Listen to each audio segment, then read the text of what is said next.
wa káàbọ̀ sí ẹ̀kọ́ bíbélì wa ti ọ̀sẹ̀ yìí. A sì gbàdúrà pé orí ọ̀fẹ́ Ọlọ́run ló máa ràn wá lọ́wọ́. Àmín Jésù. Ká gbàdúrà. Ọlọ́run á gbé yín ga bí a ti ń lọ nínú ọ̀rọ̀ rẹ, Olúwa máa bá wa lọ. Àmín Jésù. Fi òye rẹ fún wa, Olúwa. Àmín. Orúkọ Jésù Kristi Olúwa wa. Àmín. Láti Diocesan wa ní Yewa, dúpẹ́ lọ́wọ́ Ọlọ́run fún bàbá nínú Olúwa Revd Dr. Michael Adeboye. Bàbá alápá ọ̀tún ẹ jọ̀wọ́ bá wa ṣàfihàn ara yín fún àwọn aráalé àti ìjọ. Orúkọ mi ni ẹni ọ̀wọ̀ Adeboye láti ìjọ Cathedral. Ṣé bàbá bá wa ṣàfihàn fún àwọn aráalé? Orúkọ mi ni ẹni ọ̀wọ̀ Daniel Oludele Ogungbenle láti Cathedral Church of Christ, Ona-Nla, Ilaro.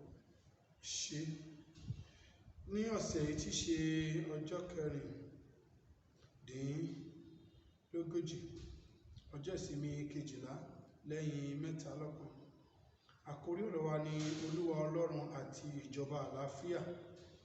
Ẹ̀ka àkórí wa ni ẹsẹ̀ ìjọ fún ìdarí ọlọ́lá àti oníwà bí Ọlọ́run.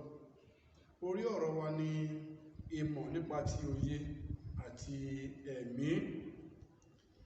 Ibi káwa ń bẹ níwèé Dáníẹ́lì orí kìíní ẹsẹ̀ ìkẹtàdínlógún sí ẹsẹ̀ ogún. Bàbá wa kà á.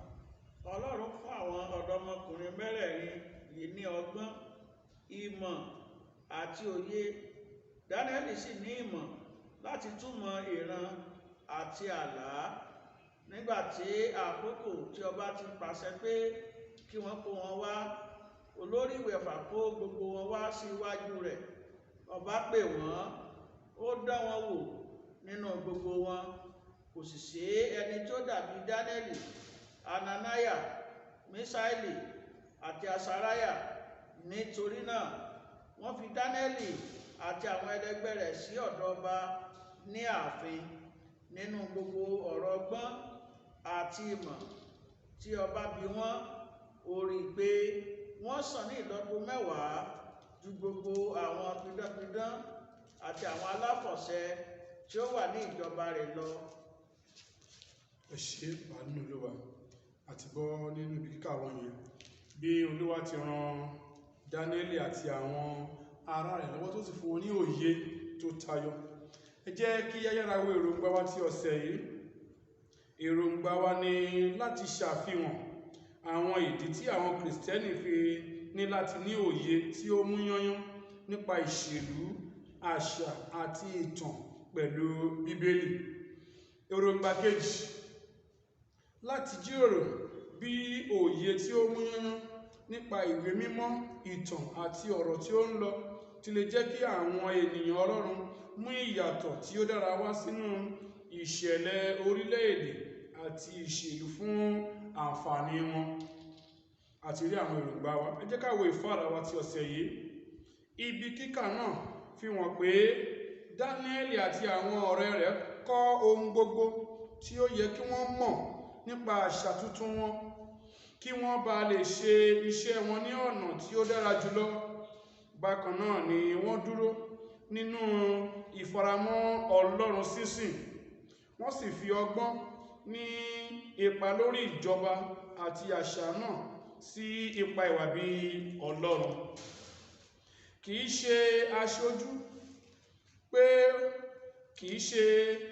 pé ó yẹ kí àwọn Kìrìsìtẹ́nì tètè ní ìmọ̀ nínú ọ̀rọ̀ Ọlọ́run àti ọ̀rọ̀ tó ń lọ, ìṣèlú, àṣà, ìtàn àti bẹ́ẹ̀ bẹ́ẹ̀ lọ. Àlọ́kúnná gbogbo èyí yóò jẹ́ kí ìjọ lè gbé àwọn Dáníẹ́lì tí yóò mú ìfẹ́ Ọlọ́run ṣẹ lórí ìgbé ayé orílẹ̀-èdè wa bí a ti rí nínú ìwé Dáníẹ́lì orí kẹrin ẹsẹ̀ ìkíní sí ẹsẹ̀ ìkẹrin. Ohun tí ìfáàrà wa ń ṣàlàyé ni wípé òye tí ó mú yányán yóò ràn wá lọ́wọ́ gẹ́gẹ́ bí ènìyàn Ọlọ́run láti lè mọ ohun tó tọ́ nípa àti àṣà àti ìṣe, àti pàápàá láti lè dúró nínú sísìn Ọlọ́run gẹ́gẹ́ bí Dáníẹ́lì àti àwọn arákùnrin rẹ̀ ọ̀rẹ́ rẹ̀ ti dúró. Pàápàá yóò fún wa ní oore ọ̀fẹ́ láti ní ọgbọ́n nípa ìṣèlú, nípa àṣà, nípa ìtàn àti bẹ́ẹ̀ bẹ́ẹ̀ lọ tí a ó lè fi ṣe àṣeyọrí títayọ gẹ́gẹ́ bí adarí bí Olúwa ti ran Dáníẹ́lì àti àwọn ọ̀rẹ́ rẹ̀ lọ́wọ́. Ẹ jẹ́ ká wo atọ́nàjúre wa fún àwọn bàbá nínú Olúwa tí wọ́n ó lè ràn wá lọ́wọ́ láti ní ìmọ̀ sí. Ìkíní, wọ́n ní ká ṣe àfihàn àwọn àǹfààní tí níní ìmọ̀ òṣèlú, àṣà, ìtàn àti ọ̀rọ̀ tó ń lọ fún Dáníẹ́lì àti àwọn ọ̀rẹ́ rẹ̀ nínú ìjọba Bábílónì bí a ti kà nínú ìwé Dáníẹ́lì orí kìíní yẹn ẹsẹ̀ 17 sí ẹsẹ̀ 20 àti bí a ti nínú ìwé Dáníẹ́lì orí 9 ẹsẹ̀ 9 orí 9 ẹsẹ̀ 1 sí ẹsẹ̀ 9. Bàbá nínú Olúwa bá a ṣàfihàn àǹfààní yẹn. A rí pé nínú ibi kíkà wa tòní ó ṣàlàyé wípé ọgbọ́n tí Ọlọ́run fi fún Dáníẹ́lì àti àwọn ọ̀rẹ́ mẹ́rẹ̀ẹ̀rin nípa ìmọ̀ Bíbélì àti àwọn ẹ̀kọ́ mìíràn ó ràn wọ́n lọ́wọ́ láti lè ṣe dáadáa nínú Bábílónì ibi tí wọ́n wà yìí. A sì rí pé eléyìí ó ti kọ́kọ́ jẹ́ nínú orí kìíní ẹsẹ̀ 3 àti 4 nírúfẹ́ àwọn èèyàn tí ọba fẹ́ kí wọ́n bá wọn kó wá sọ́dọ̀. Ẹ ṣé bàbá nínú Olúwa àbí àtúndì àtúntò kan ni wọ́n ti jẹ́ ká mọ̀ pé ó ràn wọ́n lọ́wọ́. Ẹ ṣé Olúwa ò ní gbàlàkàyé yín. A rí bí Olúwa ti bí oore ọ̀fẹ́ yìí, ọgbọ́n yìí, àǹfààní ìmọ̀ òṣèlú, àṣà, ìtàn àti ọ̀rọ̀ tó ń lọ bí ó ṣe wà nínú Dáníẹ́lì àti àwọn rẹ̀. Ẹ ṣé bàbá nínú Olúwa. Láti wo ìbéèrè kejì, wọ́n ní láti ní ìwé mímọ́ wọ̀nyí tí ṣe Dáníẹ́lì orí 9 ẹsẹ̀ 1 tàbí orí 4 ẹsẹ̀ 22 sí ẹsẹ̀ 23. Bákan náà nínú ìwé Ẹ́sítérì orí 4 ẹsẹ̀ 14 tàbí orí 5 ẹsẹ̀ 1 sí ẹsẹ̀ 3 tàbí orí 8 ẹsẹ̀ 3 àti nínú ìwé Nehemiah orí 1 ẹsẹ̀ 1 sí ẹsẹ̀ 4 gẹ́gẹ́ bí a ti kà wọ́n. Wọ́n wá ní ká jíròrò lórí bí ìmọ̀ tó mú yanyan nínú ìwé mímọ́, ìtàn àti ọ̀rọ̀ tó ń lọ ṣe mú kí àwọn ènìyàn Ọlọ́run mú ìyípadà bá ìṣẹ̀lẹ̀ orílẹ̀-èdè fún àǹfààní wọn. Bàbá nínú Olúwa.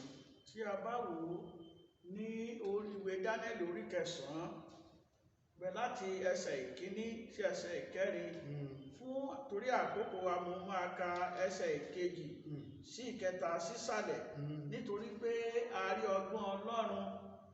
Ó ní èmi Dáníẹ́lì bẹ̀rẹ̀ sí ka ọ̀rọ̀ Olúwa. Mo ń ronú lórí ohun tí Jeremáyà wòlíì sọ pé Jerusalem yóò dahoro fún 70 ọdún. Mo sì bá bẹ̀rẹ̀ sí béèrè lọ́wọ́ Olúwa tirẹ̀ mọ́ tí mò ń gbàdúrà tọkàntọkàn pẹ̀lú àwẹ̀. Mo wọ aṣọ ọ̀fọ̀, mo sì jókòó sínú eérú. Mo gbàdúrà sí Olúwa Ọlọ́run mi, mo sì jẹ́wọ́ ẹ̀ṣẹ̀ àwọn ènìyàn mi. A rí pé nígbà tí Dáníẹ́lì ó ka ọ̀rọ̀ Ọlọ́run, a fi òye ohun tó ń ṣẹlẹ̀, ohun tó ti ṣẹlẹ̀ lẹ́yìn, ohun tó ń ṣẹlẹ̀ lọ́wọ́lọ́wọ́ àti ohun tó fẹ́ ṣẹlẹ̀ síwájú. A jẹ́ kó ní òye rẹ̀. Ó fún Dáníẹ́lì ní ìgbésẹ̀ láti lè gbé ìgbésẹ̀ láti gbàdúrà, láti bẹ̀bẹ̀ lọ́dọ̀ Ọlọ́run kí ìpọ́njú àti ìdààmú èyí tó máa wáyé lórílẹ̀-èdè nígbà náà kó má bàa wáyé. Ẹ̀kọ́ ńlá ni eléyìí fún wa nígbà tá a bá mọ ọ̀rọ̀ Ọlọ́run. Ọ̀rọ̀ Ọlọ́run náà sọ wá pé àwọn ò mọ òtítọ́, òtítọ́ yóò sọ wá di òmìnira. Nípa ọ̀rọ̀ Ọlọ́run, ọgbọ́n nínú ọ̀rọ̀ Ọlọ́run ó yẹ ká ní ìṣẹ́gun ní ọ̀nà wa gbogbo. Ẹ ṣé bàbá nínú Olúwa fún ìdáhùn tó dánmọ́ tí ẹ fún wa yìí. Ẹ ti jẹ́ kó yé wa pé òye kíkún nínú ọ̀rọ̀ Ọlọ́run yóò lè ràn wá lọ́wọ́ láti mọ ohun tó tọ́ láti ṣe gẹ́gẹ́ bí ó ti ràn Dáníẹ́lì lọ́wọ́ tó fi gbé ìgbésẹ̀ tó tọ́ àti tó yẹ pàápàá ní gbàdúrà àti wíwá ojútùú sí ìṣẹ̀lẹ̀ tó lọ. Ẹ ṣé àbí bàbá ní àfikún kékeré kan. A rí pé ọ̀rọ̀ tí ó ń lọ nítorí pé Nehemiah bó tilẹ̀ jẹ́ kó wà ní ilẹ̀ àjòjì ṣùgbọ́n ó béèrè nípa ohun tó ń ṣẹlẹ̀ nípa ìlú rẹ̀. A sì rí pé ó lọ nínú àdúrà láti bá Ọlọ́run sọ̀rọ̀ tí Ọlọ́run sì fún ní èsì sí ìdáhùn àdúrà rẹ̀. Ẹ ṣé òye nípa Ọlọ́run jẹ́ kó lè béèrè kò gbàgbé ilé orísun. Ẹ ṣé bàbá nínú Olúwa. Olúwa máa ràn yín lọ́wọ́. jẹ́ ká wo ìbéèrè wa ìkẹta. Olúwa ràn wá lọ́wọ́ àwa ti sìn náà láti lè ṣe ohun tó tọ́ pàápàá ní wíwá ìmọ̀ ti ọ̀rọ̀ Ọlọ́run. Wọ́n ní kí ni àwọn ẹ̀kọ́ tí ìjọ lè mú jáde láti inú ìrírí àwọn ènìyàn Ọlọ́run nínú ẹ̀kọ́ yìí láti mú ìyípadà àti àtúnṣe bá orílẹ̀-èdè wa. Wọ́n ní ká jíròrò ní ìbámu pẹ̀lú Pétérù kejì orí kìíní ẹsẹ̀ ìkarùn-ún. Bàbá nínú Olúwa. Àti nítorí èyí náà pàápàá ẹ má ṣe àìsìnmi gbogbo, ẹ fi ìwà rere kún ìgbàgbọ́ àti ìmọ̀ kún ìwà rere. Tí a bá wo ibi tá a kà yìí, a rí pé ó ń ṣàlàyé fún wa ohun tí àwa náà ní láti kọ́ lára ohun tí àwọn wọ̀nyí ṣe. Ó ní pé wọn ò dágunlá sí ohun kan tó ń ṣẹlẹ̀ nínú ìlú wọn. Àwọn náà fi ìtara sí láti sọ pé káwọn náà kan wá ojú Olúwa láti lè mú kí ohun gbogbo kó lọ ní ìrọwọ́rọsẹ̀ ní ibi tí wọ́n wà àti nínú ìlú wọn. Ṣé bàbá nínú Olúwa, ẹ ṣe ìdáhùn tó dára lẹ fún wa yìí. Àdùbà tó ní àfikún kan láti bẹ̀rẹ̀. Ní àfikún, a rí ẹ̀kọ́ kọ́ nínú ìgbé ayé Dáníẹ́lì nítorí pé wọ́n jẹ́ onísùúrù, wọ́n jẹ́ ẹni tó súnmọ́ Ọlọ́run. Dáníẹ́lì jẹ́ aládùúrà, wọn ò darapọ̀ mọ́ ayé ìsinsìnyí ní àwùjọ. Ìgbé ayé Dáníẹ́lì àti àwọn akẹgbẹ́ rẹ̀ ó yàtọ̀ sí ìgbé ayé àwọn tó kù ń gbé. Ó mú ìyàtọ̀ àti ó sì fi ògo Ọlọ́run nínú ìgbésẹ̀ tí Dáníẹ́lì gbé. Ṣé àwọn bàbá nínú Olúwa jẹ́ kí a mọ̀ wípé a lè kọ́ ẹ̀kọ́ ńlá lára Dáníẹ́lì àti àwọn ọ̀rẹ́ rẹ̀ nígbà tí àwa náà bá ń kíyèsí Ọlọ́run tí a sì ń ṣe. Eléyìí yóò sì mú ìyípadà rere bá orílẹ̀-èdè wa bí Dáníẹ́lì àti àwọn arákùnrin rẹ̀ ti mú ìyípadà ńlá bá orílẹ̀-èdè wọn ní àkókò náà. Àwa náà lè kọ́ ẹ̀kọ́ yìí nígbà tí a bá ṣe bí àwọn ti ṣe. Ẹ ṣé wa nínú Olúwa, ẹ ṣé ọgbọ́n Olúwa yóò máa pọ̀ sí nínú ayé yín. Ìbéèrè kẹrin, wọ́n ní ká tọ́ka sí ìgbésẹ̀ méjì pàtàkì tí Mọ́dékáì gbé ní Ẹ́sítérì orí kẹrin tí a kà ní ẹsẹ̀ kìíní sí ìkejì yẹn tàbí ẹsẹ̀ kejìlá sí ìkẹrìnlá. Wọ́n ní kí ni ewu àti agbára àjẹsára tí a lè mú jáde nínú àwọn ibi tí a tọ́ka sí wọ̀nyí nígbà tí a bá wo ìwé Ẹ́sítérì yẹn èyí tí a gbéyẹ̀wò yẹn orí kẹrin ẹsẹ̀ ìkíní sí ìkejì yẹn àti ẹsẹ̀ ìkejìlá sí ẹsẹ̀ ìkẹrìnlá.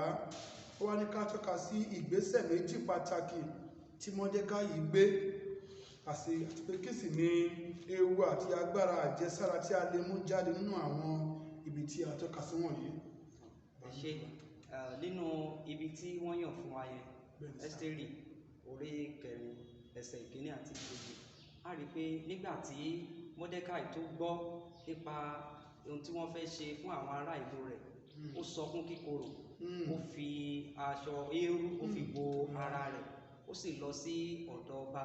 Ó dúró síbẹ̀ lákòókò ìwé tilẹ̀ jẹ́ pé ẹni tí ó bá ń ṣọ̀fọ̀ kò gbọdọ̀ dúró ní ọ̀dọ̀ ọba, ṣùgbọ́n ó lọ, ó gbègbè sí akin láti lọ fi ẹ̀dùn ọkàn rẹ̀ hàn àti ní gbogbo ìlú. Ìgbésẹ̀ tí arákùnrin yìí tó gbé nìyẹn. Ewu tó wá wà níbẹ̀ náà ni pé ó ti fi ara rẹ̀ jì pé tí ó bá ṣe pé ikú náà ló tọ́ sí òun lórí ìgbésẹ̀ tí òun gbé yìí, ó pọn dandan fún òun kóun kúkú nítorí àwọn ènìyàn rẹ̀. A sì rí i pé ìgbésẹ̀ tó gbé yìí ó jẹ́ ohun tó mú kí Ẹ́sítérì kó lè mọ̀ nípa ohun tó ń ṣẹlẹ̀ nínú ibi tó wà. Nítorí pé tí arákùnrin yìí Mọ́dékáì tí ò bá gbérù ìgbésẹ̀ yìí, tí gbogbo àwọn ènìyàn Júù tó wà níbẹ̀ náà gbà náà táwọn náà fi eérú kan fi mọ ara wọn, ó ṣeé ṣe kí Ẹ́sítérì má mọ̀ láti má lè mọ ohun tó yẹ kó náà ṣe. Ṣùgbọ́n eléyìí ó jẹ́ nǹkan pàtàkì tí ẹni yìí ṣe láti fi rí ìtúsílẹ̀ àwọn ènìyàn rẹ̀ gbà. Ẹ ṣé bàbá wa, wọ́n tún gbólóhùn kan, wọ́n ní gbé ìgbésẹ̀ akin tó yẹ káà náà gbé. Ẹ ṣé láti ṣe ohun tó tọ́. Bàbá àbí a ní àfikún kan. Gẹ́gẹ́ bí a ti gbọ́ síwájú, tí a bá wo ìgbésẹ̀ tí Ẹ́sítérì gbé, a sọ fún wa nínú ìtẹ̀síwájú pé ó kígbe lọ sí àárín ìlú, ó gbòǹrírí ẹkún. Ìyẹn ni wípé kò dákẹ́, kò bónú. Ohun tó lè ṣe pípa ìran rẹ̀, ohun tó lè mú kí ìran rẹ̀ ó dẹni ìgbàgbé, ó kígbe síta. Ìwá ṣe kí pé ó kígbe síta nìkan, ó pe àwọn àgbààgbà, àwọn ìlú lọ́mọdé lọ́kùnrin lóbìnrin pé kí wọ́n wá ojú Ọlọ́run kí wọ́n gbààwẹ̀ fún ìgbésẹ̀ tó ń fẹ́ gbé nípa ti láti dojúkọ ọba láti lọ béèrè fún ìrànlọ́wọ́ láti lè rí àánú gbà. Àwọn ìgbésẹ̀ tí Ẹ́sítérì gbé yìí ó sì mú ògo dání ètò yẹ kí ẹ̀mí rẹ̀ ó bá lọ nítorí àdúrà àti ìgbésẹ̀ tí Ẹ́sítérì gbé Ọlọ́run dá ẹ̀mí rẹ̀ sí ó sì bá ojú rere pàdé. Ẹ ṣé àwọn bàbá wa nínú Olúwa wọ́n jẹ́ ká mọ̀ pé wọ́n gbé ìgbésẹ̀ akin láti gbàdúrà láti fi àdúrà àti àwẹ̀ wá ojú rere Ọlọ́run fún àwọn ènìyàn wọn kí Ọlọ́run lè dá àlàáfíà padà èyí tó yẹ káwa náà ṣe ní àkókò yìí. Bàbá wa ẹ ṣé, Olúwa yóò máa ràn yín lọ́wọ́, iṣẹ́ ìṣe yóò máa tẹ̀síwájú. Wọ́n ní ìparí wọ́n ní kò sí àní-àní pé àwọn Kìrìsìtẹ́nì nílò ju ìmọ̀ ti ẹ̀mí láti gbé inú ayé onírúurú yìí. Àkópọ̀ ìmọ̀ ti ẹ̀mí, ìṣèlú, ìtàn àti òfin lọ́nà tó dúró re yóò jẹ́ àǹfààní tí ó ga bí a bá fẹ́ kí Kìrìsìtẹ́nì tí a jẹ́ èyí tí ó ní ipa. Wọ́n ní fún ìrònú ìmọ̀ ń fún wa ní agbára. Ká tó wo àkọsórí wa bàbá ǹjẹ́ a ní ọ̀rọ̀ kékeré ìgbìyànjú fún àwọn ènìyàn wa. Hallelujah. Hallelujah. Gẹ́gẹ́ bí fún ìrònú wa a sọ fún wa pé ìmọ̀ ń fúnni ní agbára gẹ́gẹ́ bí ọmọ Ọlọ́run. Ẹ̀kọ́ tí mo fẹ́ kí a kọ́ nínú ẹ̀kọ́ Bíbélì ni wípé ọ̀rọ̀ Ọlọ́run ṣe pàtàkì nínú ayé ènìyàn. Ọmọ Ọlọ́run tí ò bá mọ ọ̀rọ̀ Ọlọ́run tí ò ní ẹ̀kọ́ ọ̀rọ̀ Ọlọ́run ìyà tí ò yẹ kó jẹ́ ó máa jẹ́ inú ìpọ́njú tí ò yẹ kó kó sí ó máa kó sínú ìpọ́njú náà. Ọ̀nà àbáyọ tó yẹ kí irú ẹni bẹ́ẹ̀ ní kò ní rí ọ̀nà àbáyọ á wà nínú ìgbèkùn Sátánì. Níní ọ̀rọ̀ kíkọ́ ọ̀rọ̀ Ọlọ́run kíkà ọ̀rọ̀ Ọlọ́run níní ọgbọ́n Ọlọ́run ó ṣe pàtàkì lọ́pọ̀lọpọ̀. Wọ́n ní ká mọ̀ ọ̀rọ̀ Ọlọ́run dáadáa, ká mọ̀ nípa àṣà, ká mọ̀ nípa ìṣèlú. Bàbá wa jẹ́ ká mọ̀ pé kí n ṣe nǹkan burúkú fún àwọn Kìrìsìtẹ́nì láti mọ̀ nípa ìṣèlú, láti mọ̀ nípa àṣà àti ìtàn, pàápàá ju gbogbo ẹ̀ lọ láti mọ̀ nípa ọ̀rọ̀ Ọlọ́run tí ó lè ràn wá lọ́wọ́ láti gbé ìgbésẹ̀ tó tọ́. Ẹ ṣé bàbá wa, àfikún tó máa lọ. Bó ṣe rí náà ni wọ́n ti sọ fún wa yẹn wípé a jẹ́ Kìrìsìtẹ́nì kò sọ fún wa pé ká gbọ́jẹ̀gẹ́ nínú àwọn ohun mìíràn tó tó kù. A ní láti máa wá ìmọ̀ kún ìmọ̀, ká máa wá ọgbọ́n kún ọgbọ́n, ká dẹ̀ máa fi gbogbo lé Ọlọ́run lọ́wọ́. Ẹ ṣé bàbá wa, Olúwa yóò máa ràn yín lọ́wọ́. Ẹ jẹ́ kí a jọ wo àkọsórí wa nínú Dáníẹ́lì kínní orí ìkẹtàdínlógún. Ẹ jẹ́ kí a jọ kà á. Bí ó ṣe ti àwọn ọmọ mẹ́rẹ̀ẹ̀fà yìí ni Ọlọ́run fún wọn ní ìmọ̀ àti òye ní gbogbo ìwé àti ọgbọ́n. Dáníẹ́lì sì ní òye ní gbogbo ìran àti àlá. Ẹ ṣé bàbá wa, Olúwa nú àánú rẹ̀ yóò máa ránṣẹ́ yín lọ́wọ́, yóò sì ní tì yín, yóò sì máa tẹ̀síwájú lórúkọ Jésù Olúwa wa. Jẹ́ ká gbàdúrà. Ọlọ́run á gbé yín ga fún ọ̀sẹ̀ yìí, ọ̀rọ̀ rẹ̀ á bẹ̀ wọ́ jọ̀wọ́ jẹ́ kó máa pọ̀ sínú ayé wa. Òye tí a nílò pàápàá nípasẹ̀ ọ̀rọ̀ rẹ̀ tí a fi lè gbé ìgbésẹ̀ tó tọ́ fún ìpadà tó yẹ fún ìlú wa. Olúwa jọ̀wọ́ ràn wá lọ́wọ́. Orúkọ Jésù Kristi Olúwa wa. Àmín.